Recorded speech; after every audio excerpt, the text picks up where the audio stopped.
Que Dieu nous bénisse. Le message, il ne va pas être très long. Il faut des fois prendre ces temps, ces moments aussi dans la présence de Dieu. Alléluia. Amen.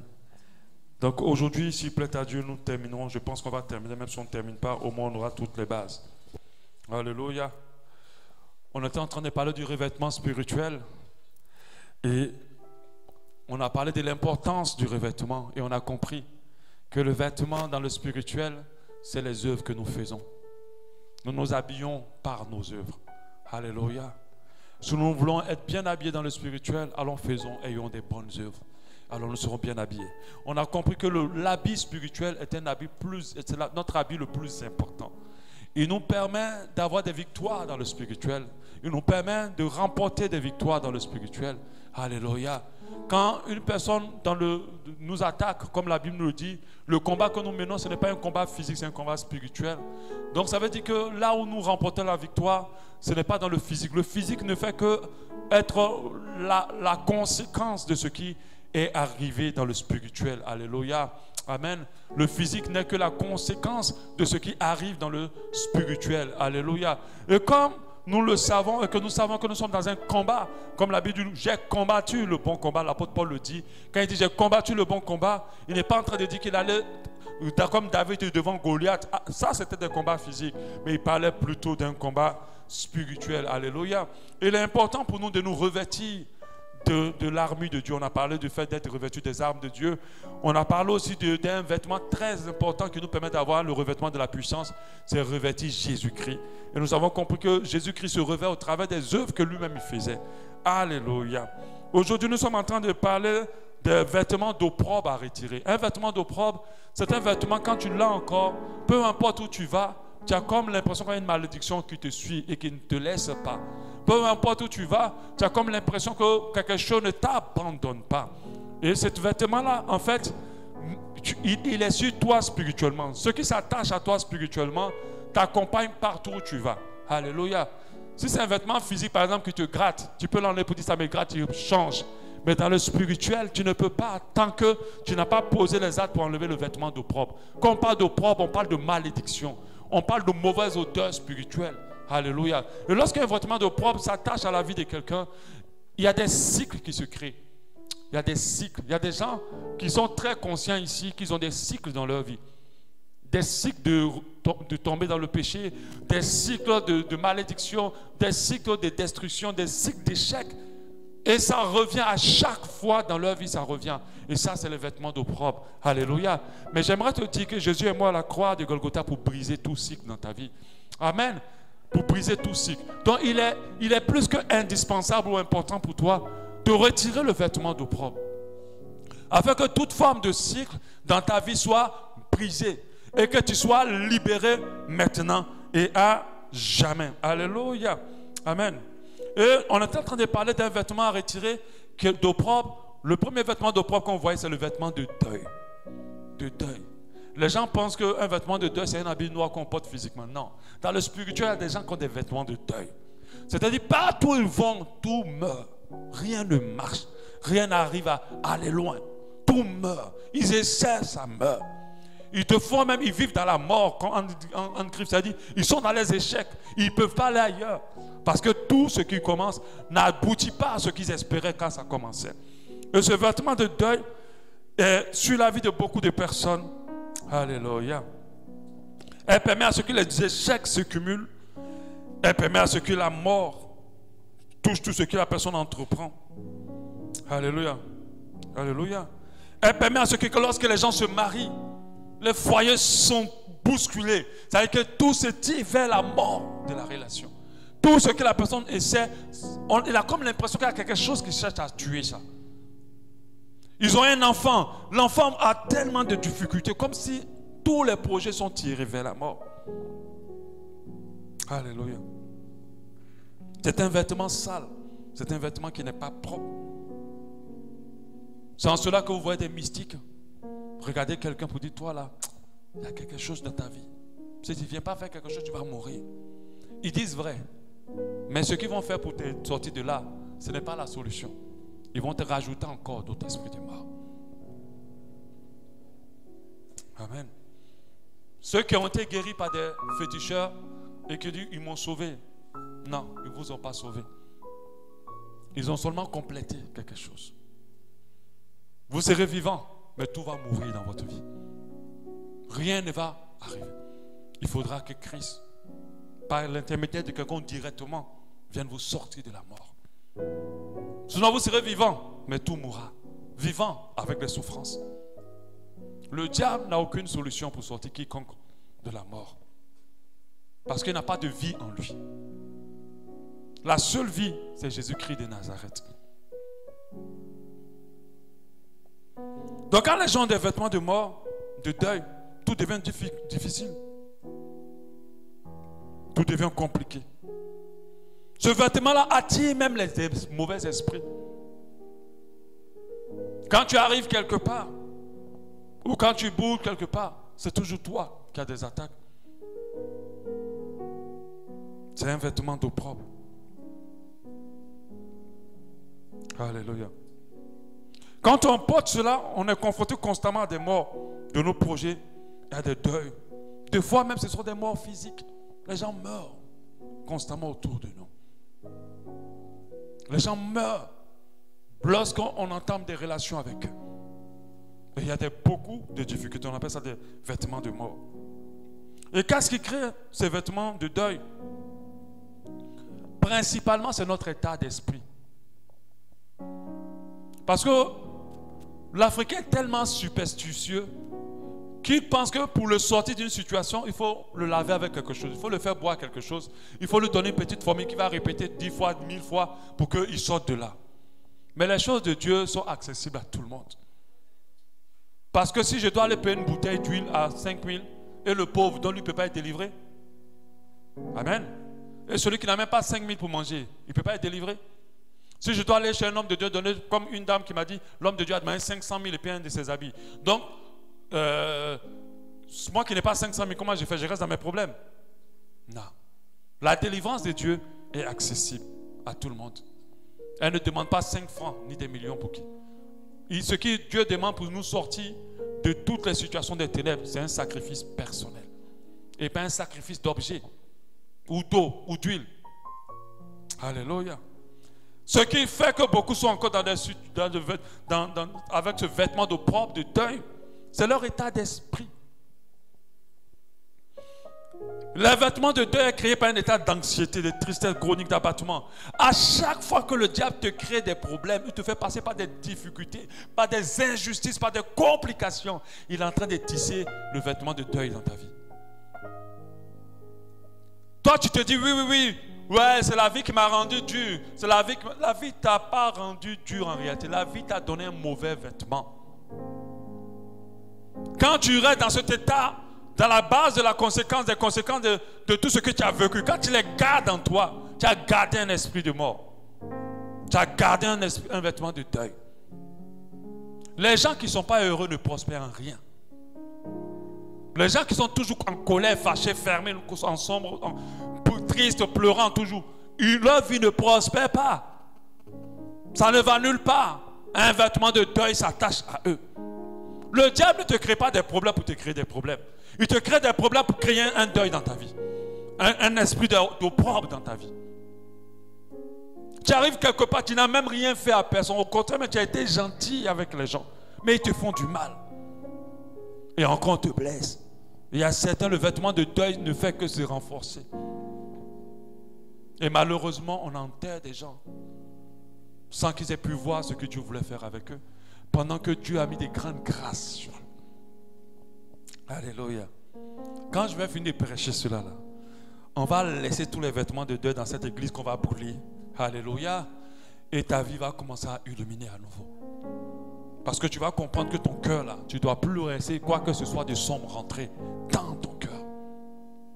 Alléluia. Donc du coup, quand on rentre dans ça, ça devient un cercle vicieux. C'est-à-dire que tu ne ressors pas.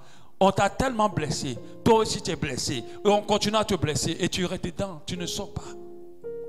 Et le vêtement de deuil se renforce. Au point où tout meurt dans ta vie.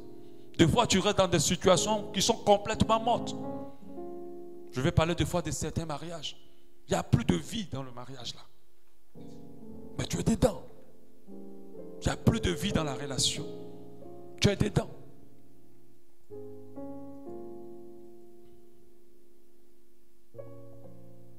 Alléluia. Satan et ses démons auprès de toi vont s'investir à tout faire pour que ce vêtement soit ton partage. Et que tout meure dans ta vie. Les personnes qui vivent dans la tristesse, l'anxiété, les blessures, les frustrations, la colère, les trucs comme ça, ces personnes-là ne peuvent pas ôter ce vêtement-là. Est-ce que vous savez qu'il y a beaucoup de femmes qui sont célibataires aujourd'hui à cause de ce vêtement? Le gars au début, il t'aime, hein? Il t'aime vraiment. Il a les vraies intentions de se marier avec toi. Mais ton vêtement d'opprobre brise tout. Il est bien, il est sérieux, mais quand il se met avec toi, il ne l'est plus. La fille est bien, mais ton vêtement d'opprobre fait que ça ne marche pas. Et si tu n'as pas quelqu'un de vraiment spirituel pour t'aider à retirer ce vêtement, parce que c'est le travail que certains maris ont dû faire dans la vie de leur femme. Moi, je me rappelle de ma femme quand je l'ai connue. Sincèrement, une femme avec une grande intelligence, une grande capacité, beaucoup de possibilités. Mais sa vie ne faisait que tourner. Parce qu'elle a vécu des choses tellement terribles. Et notre relation s'est beaucoup concentrée à lui retirer ce vêtement. Beaucoup de paroles, beaucoup de prières, à changer les paroles que l'ennemi avait déjà commis en elle. Et quand ça a commencé à se faire, c'était au point, mais quand elle rentrait dans le bonheur, elle avait peur. Elle s'est dit, bientôt il y a un malheur. Elle n'était pas habituée à être heureuse. Elle était plutôt habituée à souffrir. Et c'était compliqué pour elle. Quand tu t'es trouvé dans la rue à vivre, je ne sais pas, tu te dis, oui, Dieu va te sortir de là. Mais la meilleure manière de sortir, de retirer un vêtement de propre, c'est de ne pas laisser la vie t'assombrir. De ne pas laisser la vie durcir ton cœur. Alléluia. De ne pas laisser la vie te rendre méchant. Parce que la méchanceté est une conséquence d'un vêtement de propre. C'est la preuve que tu as un vêtement de propre. Parce que ceux qui n'ont pas de vêtements de propre aiment les autres, sont gentils avec eux. Alléluia. Amen. La parole de Dieu nous dit en Hébreux 12, 15, veillez à ce que nul ne se prive de la grâce de Dieu. Donc la Bible dit que faut faire attention à ce que la bénédiction de Dieu ne s'éloigne de toi. Mais regardez ce qu'il dit. À ce qu'aucune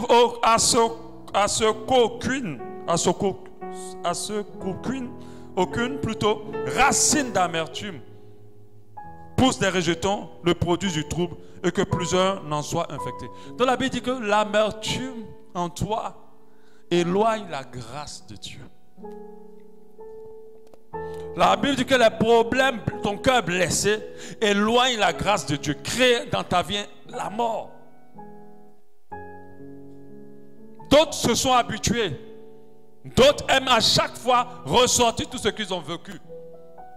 Mais j'aimerais te dire, nous tous on a souffert. Voilà, même si on m'avait volé mon bonbon quand j'étais petit, j'ai pleuré, j'ai souffert aussi. Ça m'a fait mal en ce moment-là. Amen. On ne peut pas comparer les souffrances. Moi, j'ai eu mal aussi. Alléluia. Personne n'a souffert que quelqu'un ici. Parce que quand j'ai pleuré aussi, ça me faisait aussi mal. Amen. Parce qu'il y a des gens qui sont là, les cas dentés. Bonjour. Oh, j'ai souffert. On m'a fait du mal. Mais on a fait quoi avec? Finir avec le passé. Nous devons vivre sur notre présent et espérer notre avenir. Voilà la seule manière dont les enfants de Dieu doivent vivre. Le passé, il est passé. Tu peux le regarder seulement pour tirer des leçons. Pour nous qui conduisons la voiture, pour ceux qui conduisent la voiture, passe ton temps seulement à regarder dans le rétroviseur seulement. Hein? Pendant que tu conduis, regarde seulement dans le rétroviseur. Qu'est-ce qui va se passer? Et Irénée? Accident? Parce que où on doit regarder? Mais il y a des gens même, ils ont laissé le volant sur le rétroviseur. Ils regardent tout ce qui se passe derrière eux. Tout ce qui s'est passé derrière eux.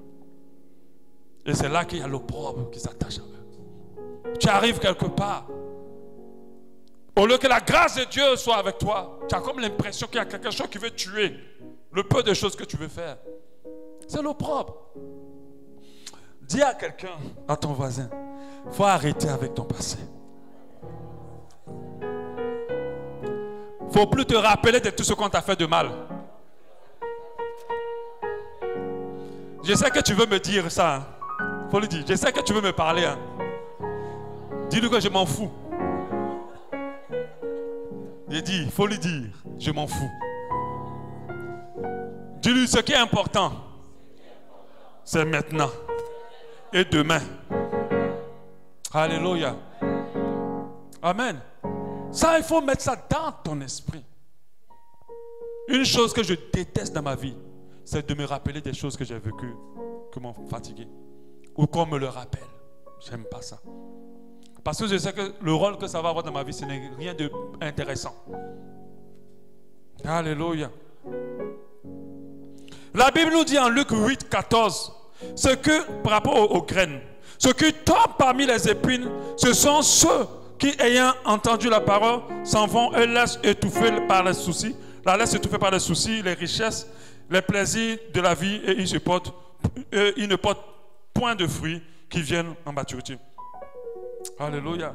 Une bénédiction que Dieu a envoyée en toi, pour toi, peut mourir parce que tu as passé ton temps sur tes soucis. Peut mourir parce que tu as passé ton temps sur ce que tu as vécu de mal. Tu as donné de l'importance à ce qui t'inquiète que de donner de la valeur à ce que tu espères. Alléluia. Ça dit, même si on met la parole de Dieu de côté, c'est un secret de vie tellement puissant. Malheureusement pour les chrétiens que les païens appliquent. Ils appliquent. En Occident, quand une femme se fait violer, le lendemain, elle crée une association pour aider toutes les femmes violées. Mais en Afrique, elle s'est fait violer. Elle va aller arracher les maris de tout le monde et coucher avec eux. Elle va vraiment faire la vengeance aux deux visages. Au lieu de prendre cette pierre qu'on t'a jetée pour construire ta maison. Vous savez, avec les pierres qu'on vous lapide, vous pouvez soit pleurer et les laisser à côté, ou soit prendre puis mettre du ciment dessus, construire vos projets. Tout ce qui t'arrive, c'est pour t'élever.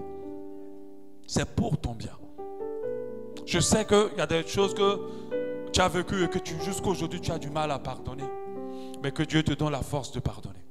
Parce que tant que ton cœur est dans cet état, ma soeur, je t'assure, si tu appliques ça même d'ici ces 2 mois-là, tu vas marcher, puis tu vas cogner quelqu'un comme ça, et puis il va dire, en même temps tu le vois à genoux, il te présente sa bague.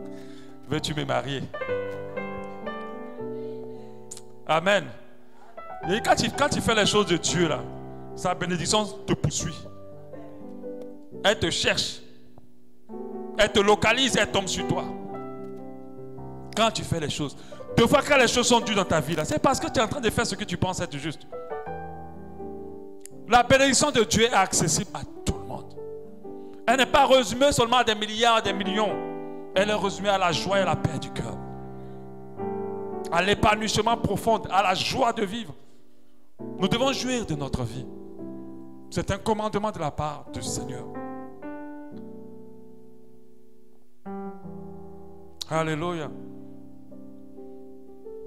Donc ça veut dire que quand tu as un vêtement d'opprobre, de deuil, beaucoup de choses commencent dans ta vie, mais s'éteignent. À cause des soucis du monde, ça s'éteint. Ça ne progresse pas. Ça n'arrive pas à maturité. Alléluia. Amen.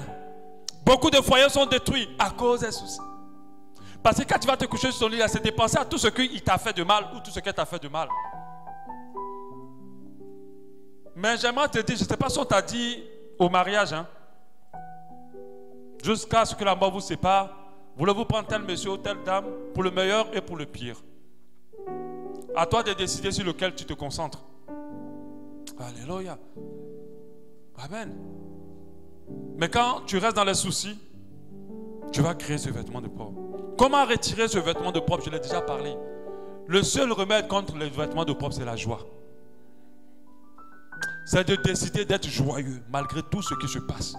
De pouvoir aller vers ce qui te rend joyeux. que de te vautrer dans ce qui te rend triste. Parce qu'il y a des gens qui aiment la tristesse. Ils sont des pleureurs professionnels. Ils sont des tristesseurs, si on peut le dire, professionnels. C'est ça leur travail. Quand tu vois son visage même déjà sans prophétie, tu sais qu'il a un problème. Et puis on va faire quoi encore avec ça? Tu veux attirer la compassion, l'empathie des gens, c'est bien. Mais tu vas rester avec le vêtement de deuil. Alléluia. Arrête d'expliquer ton passé. Il est fini. Tout ce qu'on t'a fait, laisse-le. La vengeance sur ton passé, c'est d'être heureux aujourd'hui. Ils ont voulu t'enterrer, mais tu es vivante. Tu es vivant. Ils ont voulu t'enterrer, mais tu es heureuse. Vous savez ce que les sorciers n'aiment pas? C'est quand ils te voient sourire. Quand ils te voient rire. Ah là, ils sont en boule. C'est pour ça qu'il dit à certaines personnes, arrêtez de mettre vos photos sur les statues. Parce qu'il y a des gens qui sont en train de mourir là-bas à cause de ça. Quand ils voient ça, ils ne peuvent plus manger. Ils font un jeûne de 4 jours en même temps. Ils disent, c'est là-bas que je vais tuer là. Regarde comment elle brille encore. Ma soeur, mon frère, il faut prier. Prends soin de toi. Montre aux gens que tu es heureux, que la joie de Dieu est. Il n'y a pas d'effet semblant. Hein. Que ça soit vrai. Parce qu'il y a des gens qui font semblant. Il n'y a pas d'effet semblant. Il faut que ça soit vrai. Montre-leur que tu es heureuse et que la joie de Dieu. Je n'ai pas les milliards, mais je suis heureux. Je n'ai pas la voiture.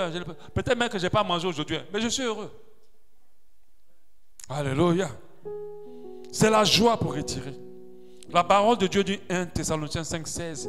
Soyez toujours joyeux. Ce verset-là, j'ai envie de le tatouer sur certaines personnes. Sur leur front même. Là, quand ils seraient dans le miroir. 1 Thessaloniciens 5,16. Soyez toujours joyeux. Parce que ces personnes n'ont pas compris que ce n'est pas un conseil, c'est un ordre de Dieu.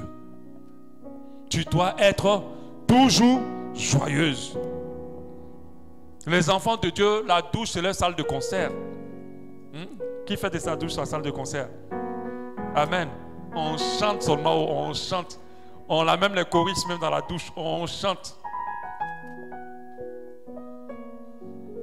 Alléluia. Quand ils rentrent même dans la douche, mais les gens portent les habits, s'en vont. Ils savent que ça là, c'est 3 heures de concert. Parce que la personne est tellement heureuse qu'elle chante seulement les merveilles de son Dieu. Alléluia. Que ta bouche soit une bouche de louange et non plus une bouche de plainte. Alléluia. Que tous les jours tu loues ton Dieu. Que tes voisins sachent que la joie déborde dans ton cœur. Alléluia. Que tu loues ton Dieu. Alléluia. Amen. Amen. Ta joie va gagner des gens à Christ. Alléluia. Va convertir des vies à Jésus. Arrête maintenant avec ton rôle de triste. Passe au rôle de la personne joyeuse. Amen. Il faut couper cela. La parole de Dieu nous dit en Matthieu 6, 34.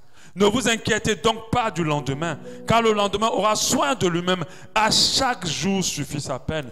Dieu ne veut pas, quand Dieu nous donne cette parole-là, il n'est pas en train de dire de ne pas planifier demain. Il est en train de dire, il ne faut pas penser à ce que tu crains demain, là, puis tu commences à t'inquiéter aujourd'hui. Il ne faut pas penser à ce qui peut t'arriver demain, et puis tu commences à souffrir aujourd'hui. Alléluia. Même si dans ton frigo, il y a seulement un seul morceau de poulet pour ta famille que vous devez manger aujourd'hui. Bénissez Dieu d'avoir mangé aujourd'hui. Demain, chaque jour suffit sa peine. D'ici, Dieu peut intervenir en une minute. Alléluia. Mais c'est ce que les enfants de Dieu ne savent pas. Oh, comment on va faire? Un seul poulet. On va faire comment? Tu manges mais le poulet là, tu ne sens plus la saveur parce que c'est le seul. Alléluia. Mais j'aimerais te dire, quand tu finiras de manger, si tu as confiance en ton Dieu, tu auras le carton de poulet là. Parce que notre Dieu est toujours à l'heure. Mais pour ceux qui croient. Moi, quand ma femme devait partir, je lui ai répété quelque chose plusieurs fois. Je dis, fais confiance au timing de Dieu. J'ai encore répété, fais confiance au timing de Dieu. Donc, des fois, quand elle appelle, elle dit, fais confiance au timing de Dieu. Dieu n'est jamais en retard. Il est toujours à l'heure. Si tu fais confiance au timing de Dieu, mon frère, ma soeur, il n'y aura pas un moment où les choses ne se passeront pas. Mais c'est une question de foi. Quand tu commences à attrister ton cœur aujourd'hui pour quelque chose qui ne t'est pas encore arrivé, tu es en train de tisser un vêtement d'opprobre, de deuil dans ta vie. Ceux qui s'inquiètent beaucoup ont non seulement des problèmes de santé, et en plus de ça, leur vie ne prospère pas. Évitez même de marcher avec les gens qui s'inquiètent beaucoup, parce qu'ils vous donnent leurs vêtements d'opprobre. Ils vous donnent. Mais on va faire comment? Mais comment on va faire? Ce pays-là où les gens qui sont toujours négatifs, le pays est trop dur. Il n'y a pas d'argent, il n'y a rien. S'il n'y a pas d'argent, il aura de l'argent pour toi. Alléluia. Si ça manque un peu de temps, Dieu va intervenir. Des fois, Dieu ne te donne pas l'argent maintenant, il te connaît. Il sait que si tu as donné, tu vas faire n'importe quoi avec. Il cotise à côté. Là, tu vis le service minimum d'abord. Mais quand il envoie, c'est pour réaliser des grandes choses dans ta vie. Alléluia. Donc, il ne faut pas s'inquiéter de demain. Il ne faut même pas prendre ton cœur pour dire que demain, là, voilà. Même si un gars t'attrape comme ça dans la rue, dis-toi, je vais te égorger. Il ne t'a pas encore égorgé, donc il ne faut pas avoir peur. Il ne t'a pas encore égorgé, donc toi, il faut rester serein et serein. Parce que même s'il a commencé à mettre le couteau, Dieu peut te délivrer. Alléluia. Et ceux qui s'inquiètent beaucoup, qui aiment beaucoup s'inquiéter, ne prospèrent pas. Parce que des fois, les inquiétudes se transforment en plainte, en doute. Mais c'est tous les ennemis de la foi. Or que sans la foi, personne ne peut plaire à Dieu. Même quand quelqu'un te dit demain, je vais t'aider, tu ne crois même pas. Parce qu'on ne t'a jamais aidé. Même quand quelqu'un te dit je t'aime, je vais faire ma vie avec toi, tu ne crois pas. Parce qu'on ne t'a jamais aimé. Mais je vais te dire une chose. Ce que n'a jamais été dans ta vie, quand tu as confiance en Dieu, Dieu va les créer. Il va les permettre. Tu vas être aimé d'une manière qu'on ne t'a jamais aimé. Et ça serait un amour authentique. Parce que quand tu as un environnement de pauvre, même quand on t'aime, c'est toi-même qui gaspille tout. Parce que tu ne crois pas. Tu te vas maintenant à Colombo, la nuit tu te lèves, tu fouilles les téléphones, tu poses des questions, tu fais plein de choses. Mais tu veux que le gars là t'aime comment encore?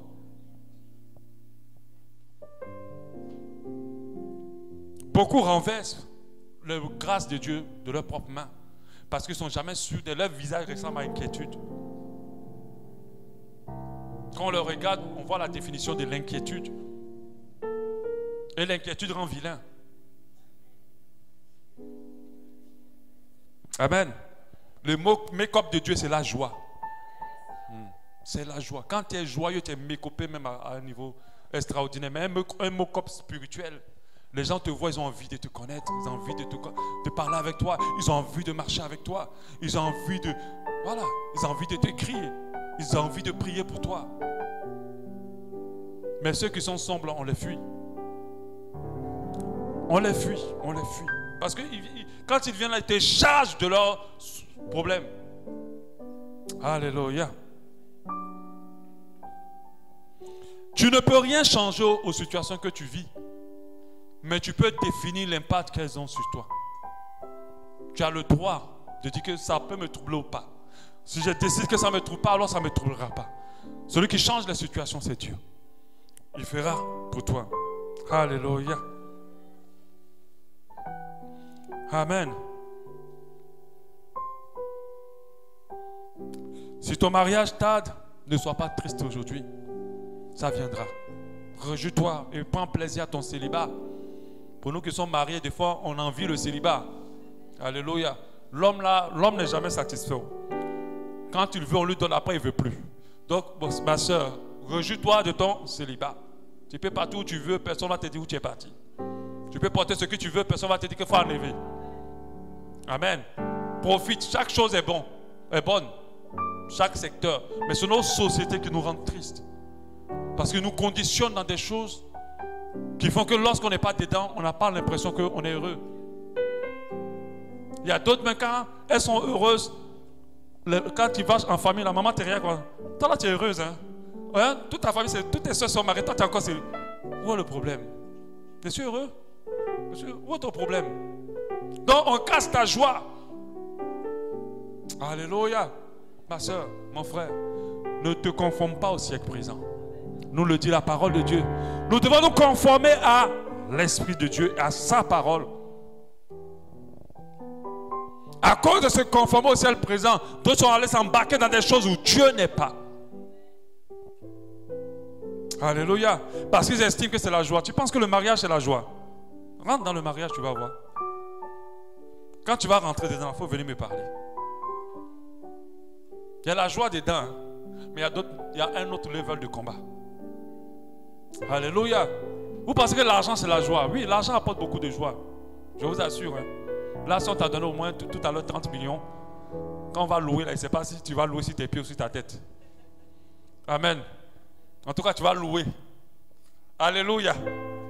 Mais tout ça, après, quand tu as fini de louer, tu vas commencer à acheter tout ce que tu veux. Parce que le vide en toi, ce n'est pas tout une chose, c'est Dieu. Ta véritable joie, elle est fondée sur lui. De telle sorte que peu importe la situation, tu es toujours heureux. Et tu ne t'inquiètes pas. Alléluia. Amen. Moi, j'ai pour nature de toujours me projeter dans l'espérance. Quand je n'ai pas d'argent aujourd'hui, je calcule déjà le jour où je vais avoir l'argent, ce que je vais faire. C'est comme ça que je réfléchis. Mais je me dis pas, la fin du mois, comment je vais faire le loyer? Mais il reste encore 5 jours. Laisse. En une seconde, Dieu peut te donner ton loyer. Il reste encore 5 jours. Tu es déjà en train de réfléchir déjà le loyer. Les gens même, vraiment, Dieu souffre. Si j'étais Dieu, sincèrement, j'efface tout. Et puis on passe à autre chose. Parce que là, c'est trop fatigant. C'est fatigant. Les hommes sont fatigants. Il faut vraiment Dieu pour supporter les hommes. Si c'est pour chanter, c'est pour dire Dieu est grand, Dieu est puissant. Quand on chante les puissants, Dieu est capable de faire. On sait chanter ça. Mais dans la pratique, je ne sais pas où les paroles là vont. Même si c'est à minuit et que c'est demain, tu sais que le propriétaire va venir. Dieu peut faire. Il peut faire. Et il le fera. Alléluia. Moi, j'ai tellement vécu ça. Et j'aime quand je retourne dans mon passé. C'est de me rappeler toutes les merveilles que Dieu a fait dans ma vie. Quand je suis confronté à un problème de loyer, j'ai vu à chaque fois où Dieu a intervenu au dernier moment pour rire. On n'a jamais été en retard d'un seul mois. Depuis combien d'années dans ce pays-là? Jamais. Donc je me rappelle. Ça peut traîner peut-être jusqu'au 5, jusqu'au 10, au maximum mon pays. Mais c'est toi qui as déjà tant fait. Comment je peux encore venir douter aujourd'hui? Et quand tu te mets dans cet état, c'est l'opprobre. Tu penses que tu arranges ta vie, mais ça t'accompagne. Tout meurt. Partout où tu vas, il n'y a pas de réussite, il n'y a pas de succès. Les choses ne prospèrent pas. Les gens joyeux sont toujours prospères. L'une des caractéristiques des gens qui sont heureux, vous allez voir qu'ils sont joyeux. Heureux, je veux dire, ils sont des personnes positives, je veux dire en quelque sorte. C'est vrai qu'il y a des religions qui prêchent la mentalité positive. Elles ont de bons fondements.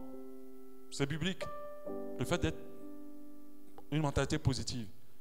Mais ce qui n'est pas bon, c'est le fait qu'elles mettent Dieu de côté. Alléluia. Mais selon la mentalité positive est important. La Bible dit lorsque tu pries pour quelque chose, crois que tu l'as déjà reçu.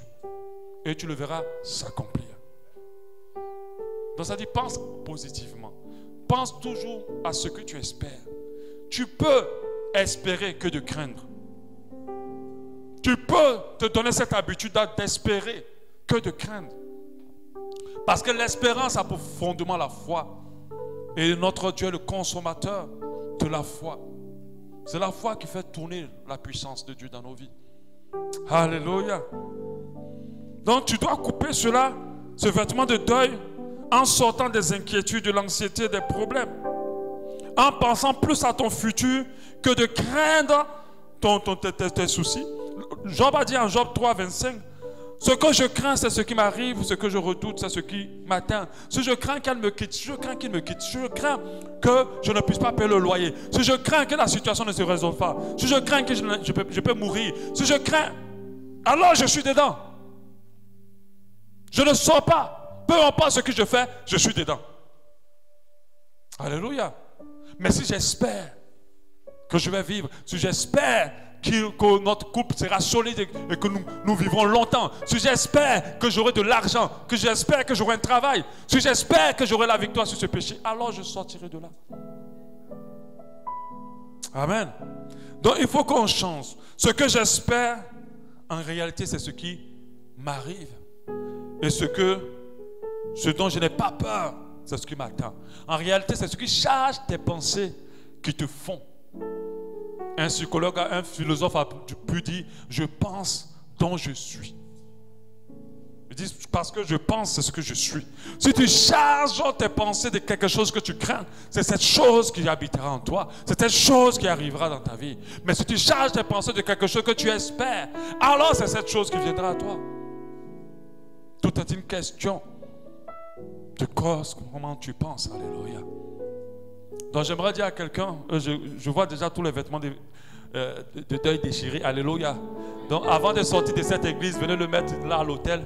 On va le brûler spirituellement. Il ne faut pas partir avec, même si c'est déchiré. Il y a d'autres cas, c'est déchiré, il porte encore. Alléluia. Alléluia. Avant de partir, viens jeter ton vêtement de propre ici. On va le brûler. Avec le feu de Dieu. Plus jamais tu le reporteras. Peu importe ce qui t'arrivera, plus personne ne te rendra triste. Plus personne ne te permettra. Tu peux être attristé, mais tu ne resteras pas triste. Peu importe ce que tu vas vivre, ton cœur ne va pas sombrer dans les craintes, dans l'anxiété, dans l'angoisse. Alléluia. À partir de maintenant. Et Dieu va commencer à changer ta vie. La lumière de Dieu va commencer à éclairer dans ta vie. Alléluia. Ne t'attends pas une prière qui dit, je brise en tous les liens, je brise. Ça ne va rien faire. Si ça marche, nous tous on fait quoi ici? Alléluia. Ça ne marche pas. Les choses de Dieu sont accessibles à tout le monde et à n'importe quel lieu. Donc si je dois aller d'abord voir un homme de Dieu pour être libéré, ce n'est pas possible. Même dans mon petit village perdu, je peux être libéré. À condition que j'applique les choses de Dieu. Alléluia. Amen. Est-ce que quelqu'un a la fougue de prier ce matin? Dis à ton corps, à ton âme. Parce qu'à un moment donné, là, David a parlé à son âme. Et toi là, faut arrêter. Hein? Arrête de t'attrister. Hein? Réjouis-toi dans la présence. Commence à parler à ton âme. Commence à parler à ton âme. Parle à ton âme. Dis-lui qu'afin d'être triste toujours là, ça s'arrête. Ça s'arrête. Afin de s'inquiéter tout le temps, dis à ton esprit, l'affaire de t'inquiéter là, c'est bon. On arrête. C'est fini là. Le film est terminé. On doit passer à un autre niveau là maintenant. Ça n'a rien donné et moi j'arrête ça.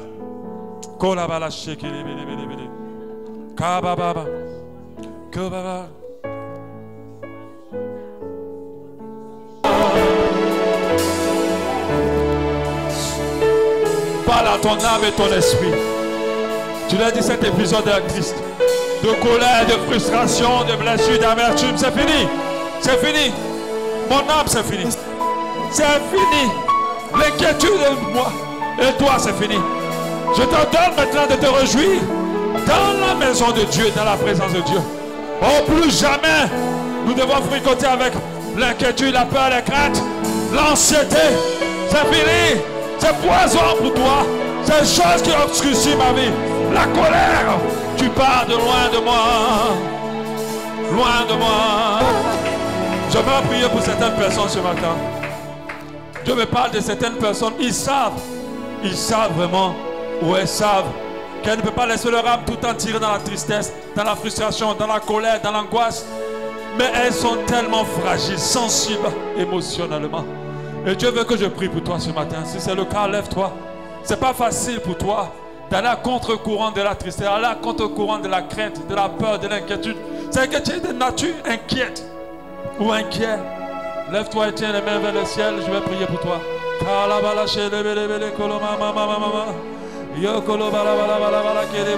Ce n'est pas facile pour toi de ne pas laisser la colère, la tristesse, la frustration t'atteindre. Ce n'est pas facile. Quand tu es piqué, c'est difficile pour toi de te contenir. En fait, c'est ça qui obscurcit autant ta vie depuis des années. Seigneur, regarde tes enfants. Tu as dit dans ta parole, je puis tout par celui qui me fortifie.